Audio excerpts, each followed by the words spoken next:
안녕하십니까. 잉글리시 무무 영어 교육 팟캐스트, 저는 진행을 맡은 잉글리시 무무 방송 팀장 한경식입니다.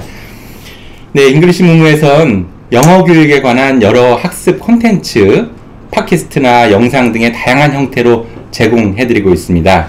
잉글리시 무무와 함께 머릿속에만 갇혀있던 영어가 아닌 언제 어디서든 활용 가능한 진짜 영어 실력을 키워나가시길 바라면서 오늘 조금 특별한 시간을 마련했습니다.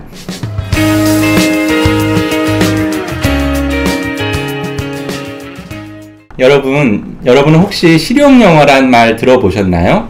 한 번쯤은 들어봤을 만한 낯설지 않은 말일 텐데요. 실용영어 회화, 실용영어 표현 등 많이 있습니다.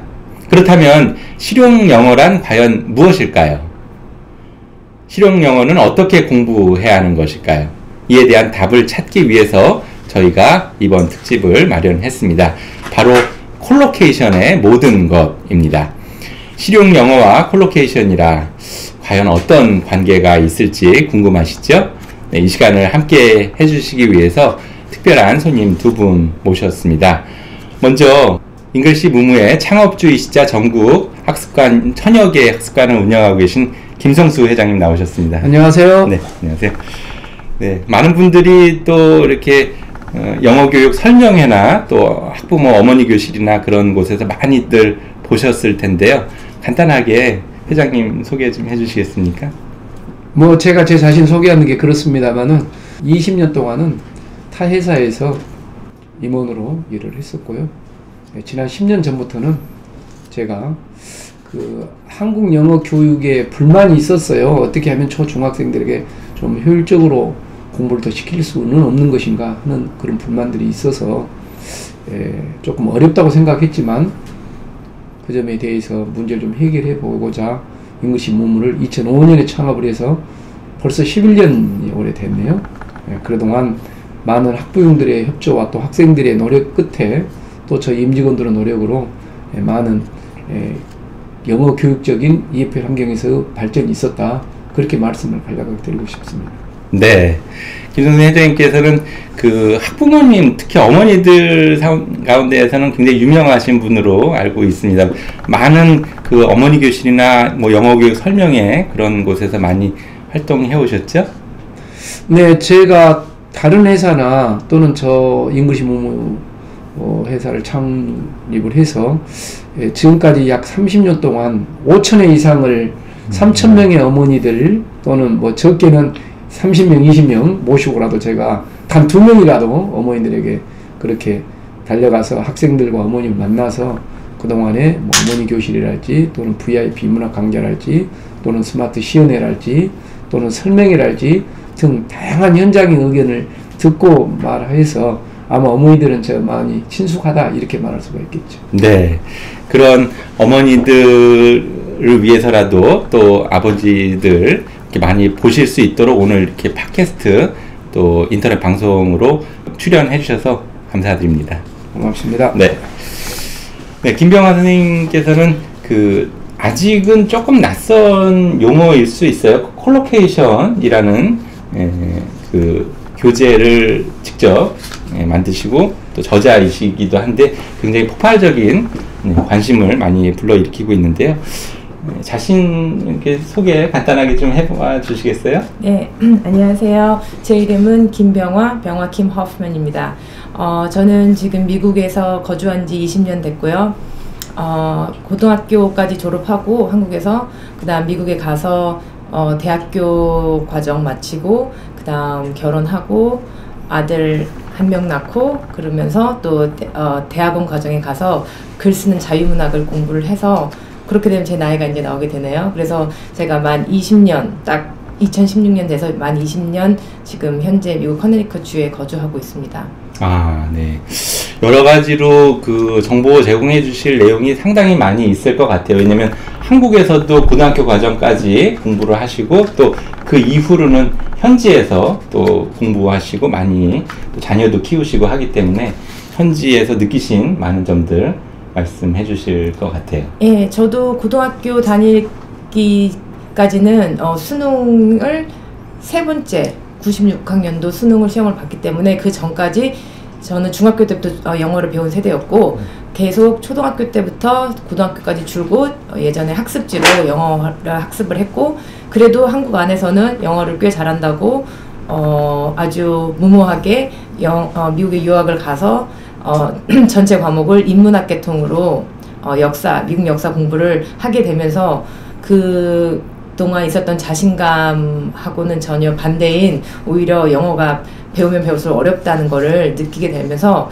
영어 학습자로서 1세대 이민자로서 영어가 얼마나 힘든지 우리 영어 학습자인 우리 후배들한테 제 학습 방법을 좀 같이 공유하고 싶다는 마음에서 그 다음 또 이제 나이가 들면서 아이를 키우면서 미국에 그 박사 과정으로 오신 부부들 우리 아기 아빠가 박사 과정에 있을 때 만난 그런 대학교 캠퍼스에서 만난 그 어머니들이 그런 경험담을 보면서 좀 효율적으로 영어를 공부한 학습을 좀 이렇게 제시해 줬으면 좋겠다 하는 생각을 항상 가지고 있다가 좀 오랫동안 여러 고민과 연구 끝에 좀 도움이 될 만한 제 방법을 좀 만들었으면 해서 콜로케이션이 나오게 됐습니다. 네.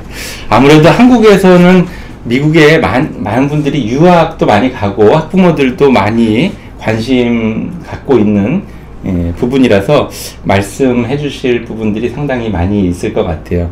네, 오늘 이렇게 나와주셔서 감사합니다. 네, 콜로케이션에 대해 여러 가지 많은 이야기들을 들려주실 것에 대해서 기대가 많이 됩니다. 그러면 본격적으로 시작해 보겠습니다. 네, 먼저 콜로케이션이 과연 무엇인지 궁금합니다. 말뭉치 표현이라고 하는데요. 수거 같은 건가요? 어떻습니까? 네, 그 콜로케이션 하면은 보통 일상적으로 사람들이 실용 영어라는 표현을 해요. 그 요즘에 텔레비전이랄지 또는 많은 영어를 가르치는 분들이 실용 영어 이렇게 해서 일반적으로 많이 사용하는데 상당히 그 말에 대한 의미의 뜻이 좀 애매하다고 해야 될까요? 어디까지가 실용 영어지? 이런 느낌이 있는데 저희 잉글리시 문맥에서는 그 실용 영어에 대한 정확한 것은 실제 상황에서 즉시 사용하는 영어, 그래서 줄여서 실용 영어라고 저희들이 규정 짓기로 했어요. 무슨 말이냐 하면 미국에 가잖아요. 그러면은 실제 상황에서 말하고 글을 써야 되잖아요.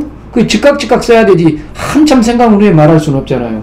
그래서 실제 상황에서 즉시 사용할 수 있는 영어, 줄여서 실용 영어, 이렇게 저희들이 규정하고 있는 것입니다. 그것이 콜로케이션이라고 규정하는 것이죠.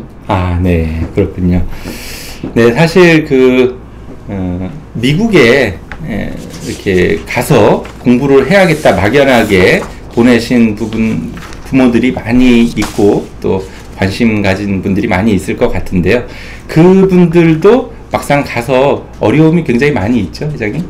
예, 제가 경험이 적었을 때도 저는 한국 학생들을 91년부터 단기 연수라고 해서 2주 동안 학생들을 데리고 미국을 수십 차례 다닌 사람이었어요. 그때 제가 아주 깨달은 바로는 절대로 미국 유학을 가기 위해서는 상당량 한국어 공부에는 말할 것 없고 영어를 기초적인 것을 준비해 가져야 된다고 생각하는 사람이었고 그 소신은 지금도 변함이 없습니다. 그렇지 않으면 굉장한 혼선이 온다, 이렇게 생각하는 거고요. 또 역으로요, 아주 어린 나이에 2-3살 때 아니면 아예 태어나서 미국을 데려가는 경우가 있어요. 그런 경우는 영어를 물론 배우는데 문제가 없습니다. 그런데 자칫 잘못하면 영어는 배우는데 한국어를 못 배우는 경우가 있습니다. 그렇죠. 그러면 한국 사람이 한국어는 안 배우고 영어만 배워가지고 온단다면, 네, 어린애 물통에서 목욕시키다가 목욕물만 버려야 되는데 어린애까지 버려버리는 그런 우를 범할 수가 있다, 이렇게 생각하기 때문에 미국 유학을 가서 영어를 배우는 건 좋은데 충분한 준비와 또 여러 가지 것들에 대한 부분들을 좀 생각하고 보내야 되는 거 아닌가, 그렇게 생각하고 있는 것이죠. 네, 제가 알기로도 회장님께서는 아까 말씀하신 대로 진짜 수십 차례 학생들 미국 문화나 또 다른 많은 것들을 경험하기 위해서 연수를 직접 챙기셔서 다녀오신 것으로 알고 있는데요. 또 한국에서도 무조건 원어민만이 좋은 것이 아니고 처음에 그 기본적인 기초 영어 능력이 필요하다. 그 점을 많이 강조하신 것 같아요. 네, 그렇습니다. 아주 쉽게 말씀드리면 한국 영어만 잘하는 원어민이 한국어밖에 모르는 한국 학생을 가르치는 것은 굉장히 어렵죠. 예.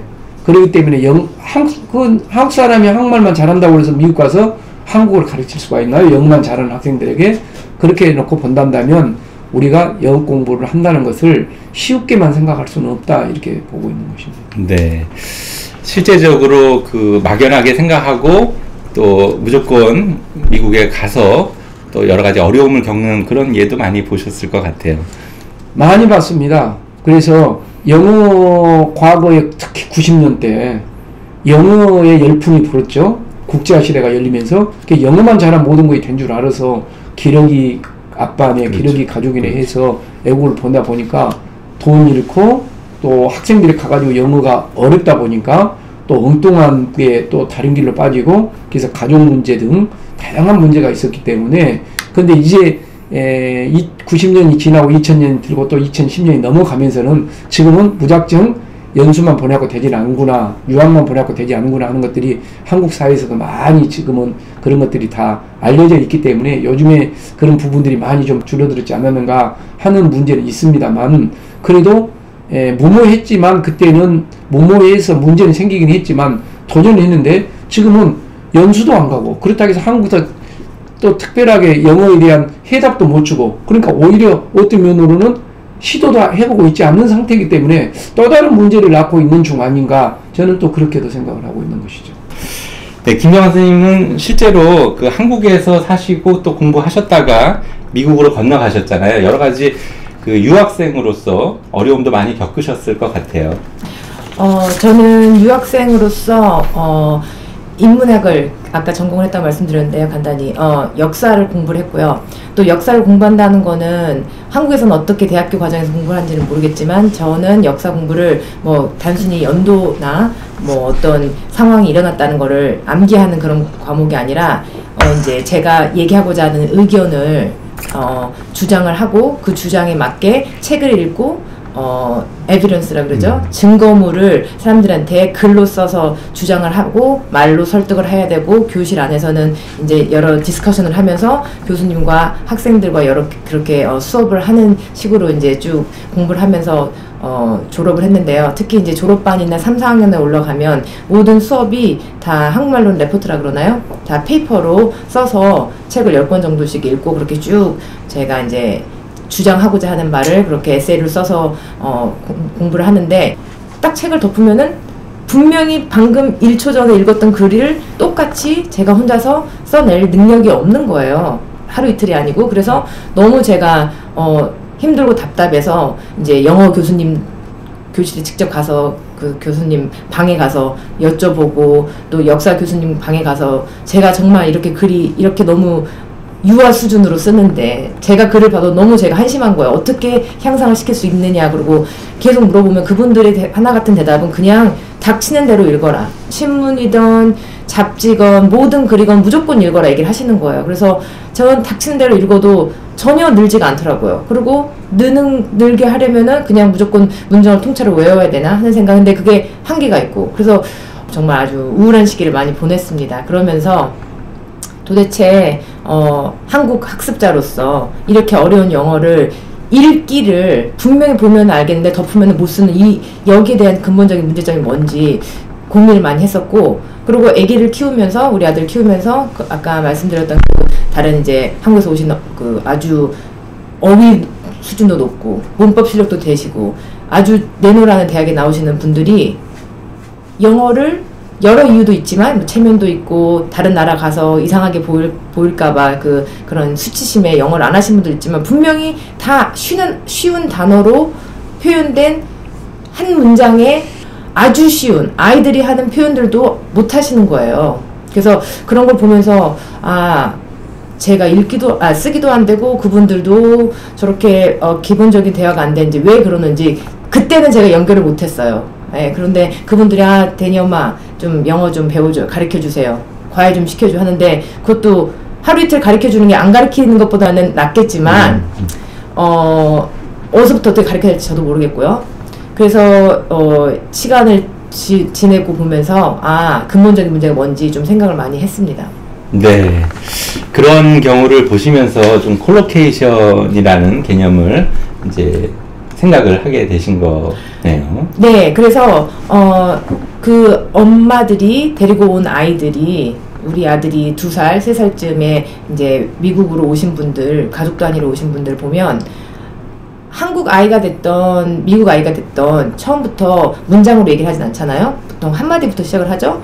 그렇고 한마디를 하고 나면 또 문장으로 가는 게 아니라 한마디에서 2마디로 가는 거죠. 그런데 그렇게 말을 시작한 아이들은 유치원에 다니고 그렇게 되면은 6개월이면은 아이들은 스펀지 같아서 언어 능력이 굉장히 높지 않습니까? 6개월 안에 유치원에 가면 그렇게 말을 원어민들처럼 하는데 좋은 대학교 나오신 고등 지식을 받으신 어머니들은 높은 어휘도 있고 문법도 되는데 신생아의 수준에 딱 멈추게 되는 거예요.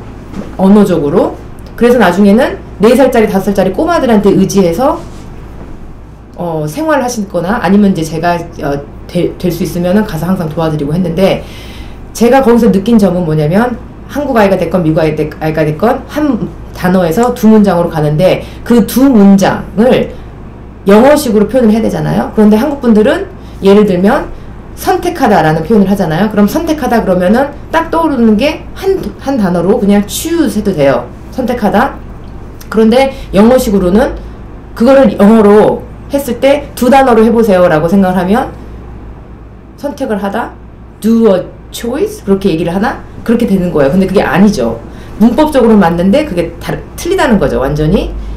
어떻게 얘기를 하냐면은 선택을 만들다라고 얘기를 해야 되거든요. 한국말로는 선택을 만들라고 안 하죠. 그래서 영어로는 choose 대신에 이제 choice로 바꿔서 make a choice라고 얘기를 하거든요. 그러면 3살짜리 꼬마들도 make a choice란 말을 한다는 거죠. 그러면은 그렇게 2개 단어로 이제 이미 연결되잖아요. 그럼 2개 단어에서 문장으로 가는 건데 그 2개 단어 자체로 말하는 방법을 모르기 때문에 거기서부터 문제가 시작이 되는 거죠. 네, 그렇군요.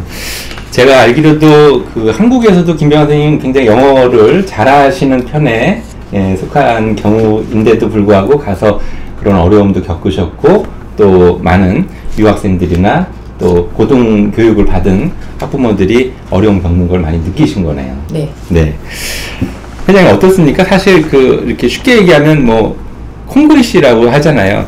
문법이나 그런 건 전혀 틀리지는 않는데 미국 사람들이 못 알아듣는 그런 표현들이 굉장히 많았던 것 같아요. 콜로케이션이라는 개념은 어떤 건가요? 그러니까 왜 콜로케이션을 공부해야 되느냐 이런 문제인데요. 네. 사람들의 사고는 한꺼번에 여러 단계를 띄지는 않아요. 따라서 한국 영어의 발전사라 할까요? 변천 과정을 보게 되면 85년을 기점으로 그 이전에는 1955년에 교육과정 1차가 시작됐기 때문에 1955년에서부터 85년까지 약 30년 한 세대 동안의 영어 교육은 문법 독해 중심이었어요. 왜냐하면 외국의 문물을 받아들이는데 원어민을 볼 수가 없잖아요. 책을 가지고 독해를 하는 거예요. 그래서 의학서적을 보고 병을 치료하고 하다 보니까 시간이 얼마든지 걸려도 좋고 정확하게 독해해서 그것에 맞춰서 지식을 쌓아 나가는 거예요.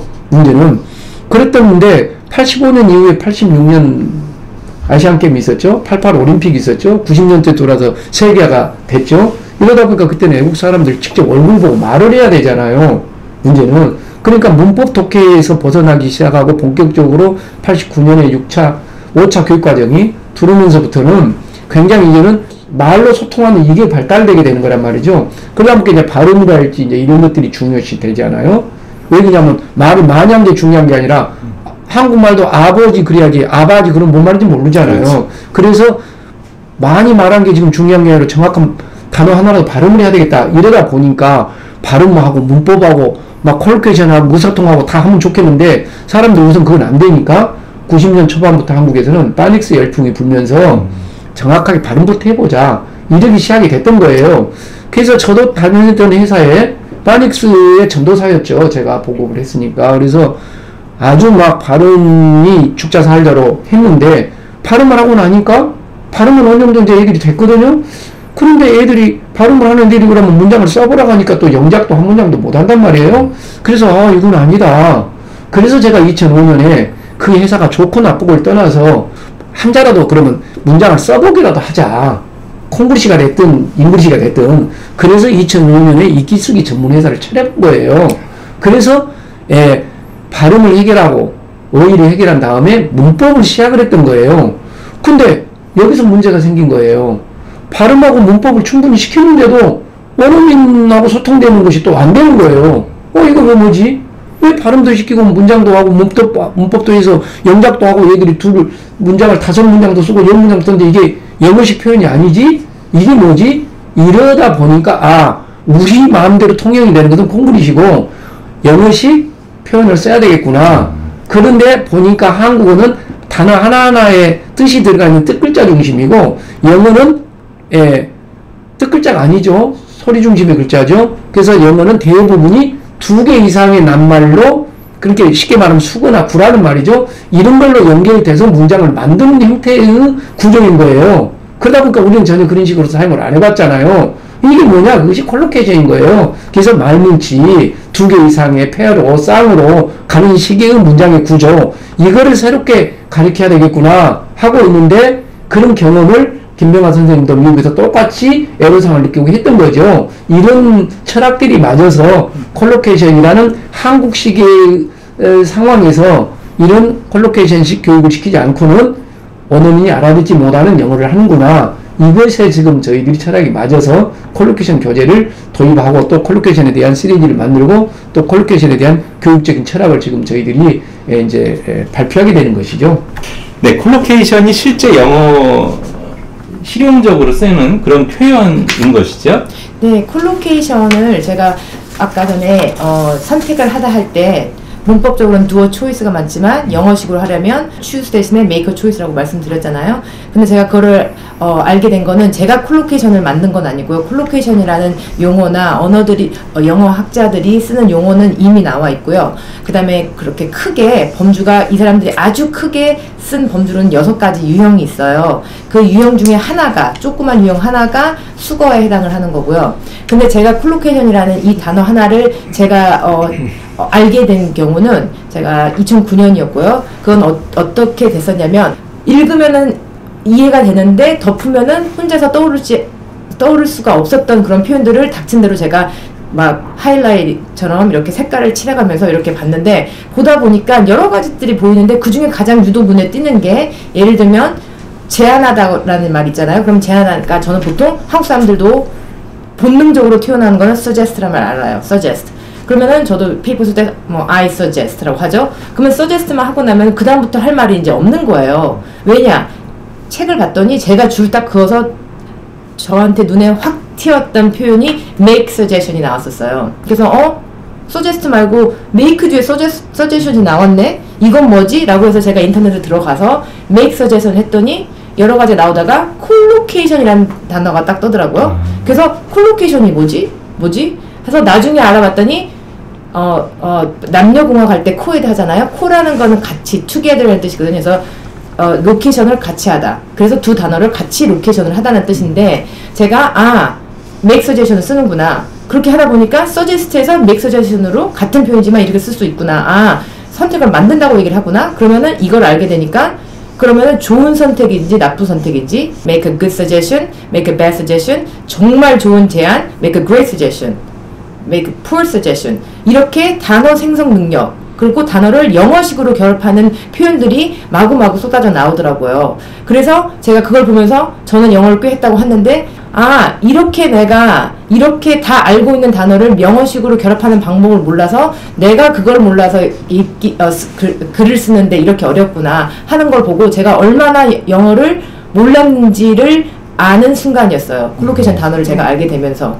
그래서 제가 대학원은 그래서 제가 유명한 캠브리지나 옥스퍼드에 나오는 사전 뭐 책들을 콜로케이션 책들을 막 주문을 해서 공부를 했는데 굉장히 너무 높은 수준의 인덱스 수준으로 이미 정리는 다 잘 돼 있더라고요. 그래서 이걸 공부하면서 조금 자신감을 얻게 되고 미국에서도 뉴요커 매거진이나 그다음 매년 가장 잘 쓰는 수필 당선된 사람들 작가를 배출하는 교수님한테 직접 제가 수업을 받으면서 그분한테 칭찬도 받으면서 격려도 받으면서 제가 그렇게 그 어려운 제가 이빨이 흔들리더라고요. 너무 스트레스가 받아서. 왜냐면은 안 되는 글을 그분한테 보여줘야 되니까. 그런데 그분한테 혹독하게 공부를 받을 만큼의 용기를 북돋워 주었다는 건 이 콜로케이션이라는 이 용어 하나, 단어가 영어식으로 결합을 두 단어로 간다는 그 개념 자체가 없었더라면은 저는 지금 그렇게 글 쓰는 방법도 못 배웠고, 그 다음에 콜로케이션 교재가 나오지도 않았다는 거를 제가 말씀드리고 싶습니다.